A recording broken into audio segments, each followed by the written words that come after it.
fragrance friends, it's Daniel, And Dan. and today we're talking about Tom Ford Private Blend Café Rose.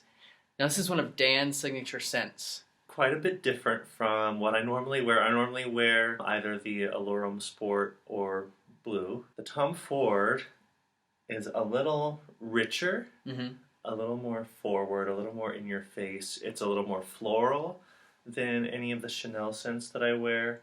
I like to pull it out for special occasions. I think it makes a bolder impression. Like I said, it's more in your face. You notice it right away. You get that big burst of rose, Yeah. as soon as you spray it, it's like bam. And it has rose in the top notes. So the top notes are saffron, black pepper, and May rose. And then it dries down, you get more of the coffee. And there's two other types of rose in it, Bulgarian rose and Turkish rose. So there's like all these layers of rose happening. And then underneath, in the traditional Tom Ford style, there's patchouli, amber, incense, and what was that last note? Sandalwood. Sandalwood. He's so good! Yeah. So it has that like Tom Ford feeling of a lot of the private blends, kind of like incensed and with the patchouli, lots of like spiciness, but it's really floral. Yeah, it's richer. It's darker and richer than what I normally wear. My normal scents are a little bit lighter, zestier, a little bit citrusy, and this one has more of those rich, rich, lavish notes. One thing I noticed, because I will occasionally wear this one too, if I want that like big robust rose feel, it's very large.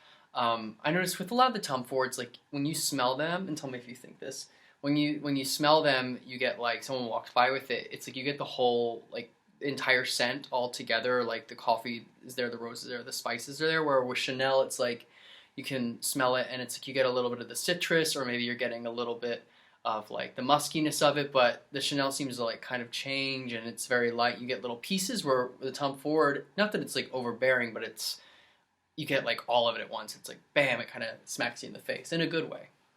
Yeah, and I noticed too from wearing the scent that I'm a little more aware of it throughout the entire day or the entire evening that I have it on. Whereas Chanel, I often will forget that I have it on. It kind of goes away. Yeah, and I found that Chanel lightens up and you don't notice it, but I'll have, especially at work, people will tell me like, you smell good in the afternoon, and I'm like, oh, I can't even smell it anymore. Or I had a friend Ford who I was in a show with. He would wear the Allure Extreme, and he would walk in, and by the end of the show, I could still smell it in the dressing room, but it was really light. But as soon as I walked in, I could notice it. So I feel like Chanel, even though they are lighter, and some like the Edition Blanche of Allure does wear off quickly, some of them I think are present, but the wear, you may not notice it's still there because they are so light the way they're formulated. Yeah. But the Tom Ford, you can smell it on you like the whole time you wear it. Very much aware of it. Yeah. It reminds me of like how Black Orchid wears. Remember that one that we sent away? Yeah. It has that like, I mean, they smell different, but the way it wears really long, and it'll even be in the clothes. Like after you wash them, it'll be on the clothes a little bit, I found, for me. Yeah. Yeah, I think it's so indicative of the brands, Tom Ford versus Chanel. The two images are very different. Yeah, the image they project, and like Tom Ford, there's a lot of sheen, a lot of sparkle, and that kind of comes across in the fragrance, the way it just hits you in the face. It makes a big, bold impression, and it's awesome. Where Chanel is like the classy professional lady. Or man. Or man. or lady. Whatever you want. Yeah. Well, Coco herself. Yeah. Yeah, it's a little more classic, a little more refined and subtle, and you see that in like the black and white traditional color pattern. Simplicity. That's a big part of what Chanel is about, is elegance with simplicity. And Tom Ford's like the cap is, as are all the private blends. I think some actually might be silver. I may be lying here, but it's gold. As most of them are, if not all. So yeah, it's definitely more like pow. Yeah.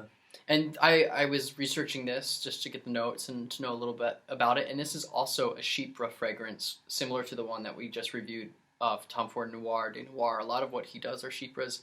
And even a lot of the notes are the same, like the saffron and the rose and the patchouli are all in the Noir de Noir. So maybe we'll do like a comparison video sometime of these two. They smell really different, but a lot of the notes are similar, interestingly enough.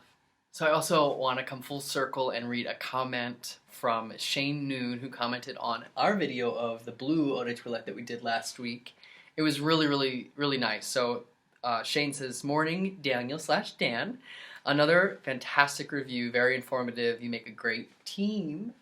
Have a great day." I agree, Shane. Thank you, Shane. It's so sweet. And we saw that in the morning. Like, I saw it first thing. So it was a really nice comment to wake up to. It makes us feel good when you guys are so nice to us. So thanks for watching this video. Go check out Café Rose if you can get your hands on it. It's a really cool scent for men and women. It's unisex, and it definitely goes both ways. Thanks for watching. Bye.